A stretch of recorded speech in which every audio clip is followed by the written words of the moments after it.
Buenos días, soy Luis Brum, soy estudiante de la carrera de Medicina de la Facultad de la UNER, Entre Ríos, Argentina, y voy a hablar del síndrome de Parkinson. Los síndromes de Parkinson se caracterizan por tener bradicinesia, rigidez muscular, temblor en reposo y distonía postural. Luego hay una clasificación que se dividen en enfermedad de Parkinson, los parkinsonismos sintomáticos o secundarios y los parkinsonismos plus, que ya vamos a ver cuáles son y qué características tienen. Bueno, en principio la enfermedad de Parkinson podemos decir que es un trastorno neurodegenerativo que afecta al 1% de la población mayor de 65 años y al 3% de las personas que tienen entre 75 y 84 años. Es apenas más prevalente en el varón y la edad de inicio media es a los 55 años. En pantalla vemos cuáles son las etiologías. Se habla de enfermedad de Parkinson cuando no sabemos la causa es idiopática. Y luego podemos hablar de parkinsonismo secundarios cuando es farmacológico o otras causas que son conocidas, por ejemplo, vasculares, traumáticas, trastorno metabólico, etc. Y después hablaremos de parkinsonismos plus, dentro de lo que entran la parálisis supranuclear, la atrofia multisistémica y demás patologías.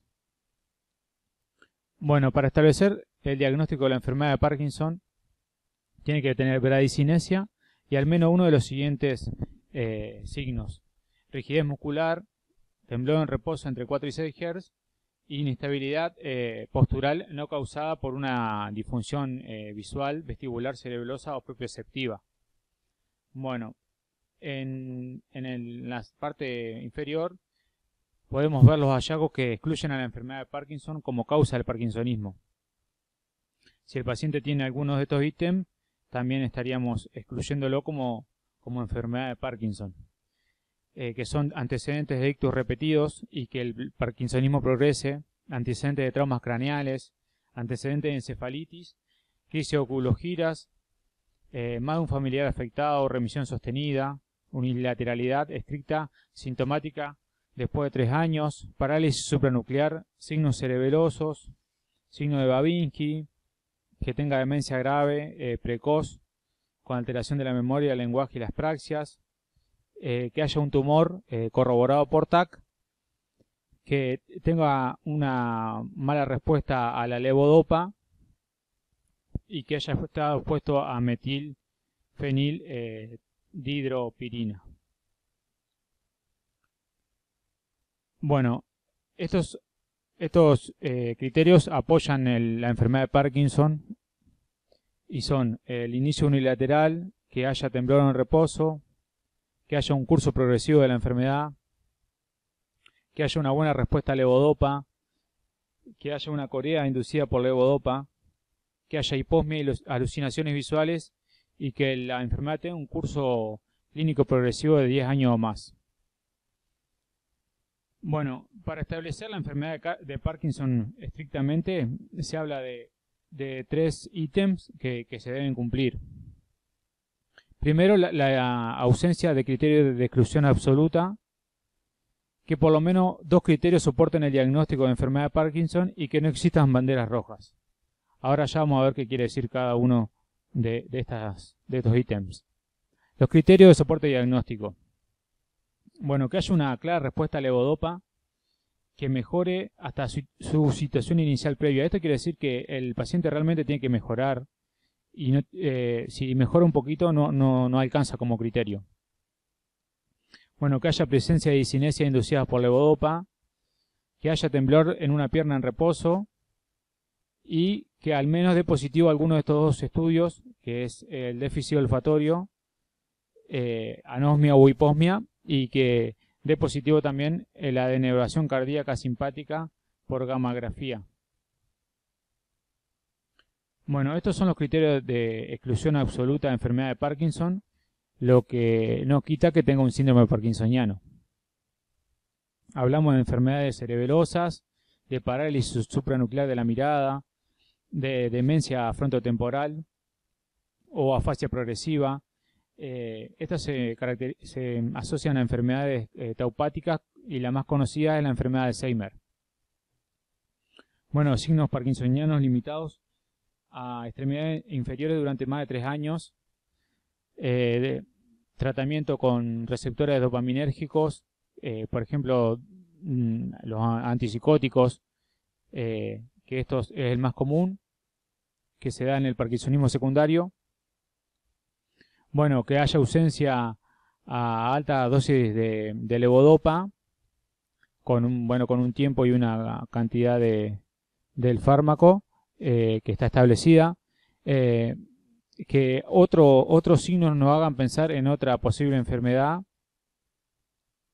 y que en un estudio de la vía dopaminérgica por neuroimagen se encuentre todo normal. Eso sería otro criterio de exclusión. Bueno, las banderas rojas. Las banderas rojas, como ítem dentro del criterio de diagnóstico, pueden existir, pero tienen que estar compensadas por un criterio de soporte de la enfermedad de Parkinson. Pero si hay más de 2 banderas rojas, deberíamos excluir la enfermedad de Parkinson como causa del parkinsonismo. Bueno, la vemos en pantalla.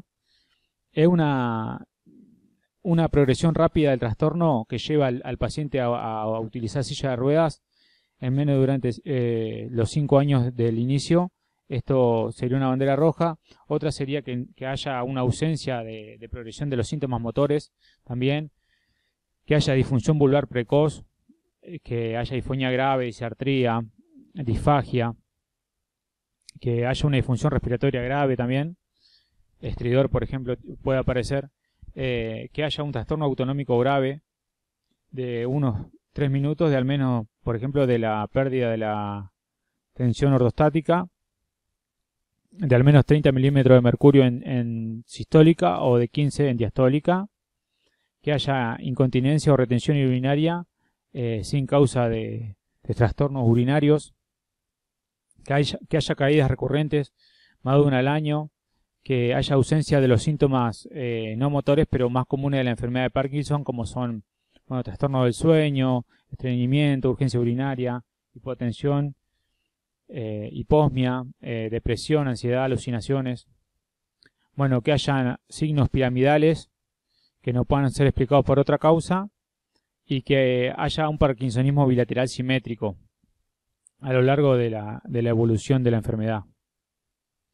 Bueno, se utilizan 2 test para apoyar el diagnóstico, pero no determinarían el diagnóstico de la enfermedad de Parkinson. Ahora explico lo que quiero decir con esto. Bueno, se utiliza la levodopa y la apomorfina. El test se realiza con profesionales experimentados y que graben el test incluso. Se le da levodopa o apomorfina y se espera una respuesta del paciente que mejore al menos un 30%. Bueno, una vez que se realiza el test, debe responder positivamente el paciente, y si no, no excluiría totalmente, pero nos haría pensar en otra cosa. Y que dé positivo el test no descarta otros parkinsonismos, o sea que no quiere decir que tenga enfermedad de Parkinson exclusivamente. Bueno, los parkinsonismos secundarios o sintomáticos. El más común es el inducido por fármacos, que los fármacos más frecuentes que causan son los antidopaminérgicos, los antipsicóticos, como los que vemos en pantalla, los típicos o atípicos, o los antieméticos, como lo que vemos en pantalla, domperidona, metoclopramida, son los más comunes. Bueno, esto tiene una clínica bastante particular, que es simétrica, aunque puede presentarse de forma asimétrica, y aparecen después de 3 meses de uso del fármaco. Suelen revertir cuando se le quita el fármaco durante 6 meses. Bueno, y ahí podríamos pensar en que fue un parkinsonismo inducido por fármaco. De todas formas, si hay dudas, se puede hacer una prueba de neuroimagen de la vía funcional de la vía nitrogenada, y si da normal, se excluiría la enfermedad de Parkinson. Bueno, los parkinsonismos plus. son los que vemos en pantalla: la atrofia multisistémica, la parálisis supranuclear progresiva y la degeneración córtico-vulvar. La clínica de estos parkinsonismos son atípicos, dice, y que no tienen o tienen poca respuesta a la levodopa, y el signo más común que aparece es la disfagia, y cuando aparece en el primer año tiene un 100% de especificidad. Bueno, las pruebas complementarias que podemos utilizar son la ultrasonografía transcraneal, y en la enfermedad de Parkinson se va a ver una hiperecogenicidad en el mesencéfalo, en el lado contralateral, al lado más afectado. En las atrofia multisistémica o en la parálisis supranuclear, el mesencéfalo se va a mostrar normal, y en una resonancia magnética en la parálisis supranuclear se puede ver atrofia del tronco cerebral. Bueno, con respecto al tratamiento, el fármaco por elección es la levodopa, es el más utilizado y es muy efectivo. Bueno, también se utilizan la mantadina, la pormorfina o los agonistas dopaminérgicos no ergóticos, como son el pramipexol, ropirinol o rotigotina. Todo depende del paciente y hay que adecuarse. Siempre se empiezan con dosis pequeñas, se van aumentando hasta que se controla la enfermedad. Se puede utilizar domperidona también para mejorar la absorción de la levodopa, por ejemplo. Y todo depende mucho del paciente y de los efectos adversos que generen los diferentes fármacos. Por eso es muy particular de cada uno.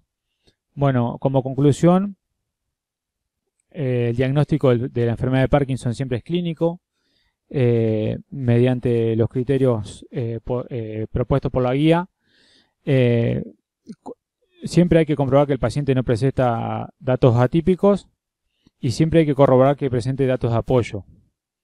De todas formas, el diagnóstico debe ser revisado regularmente, porque, como dijimos, es una enfermedad progresiva y por ahí nos confunde.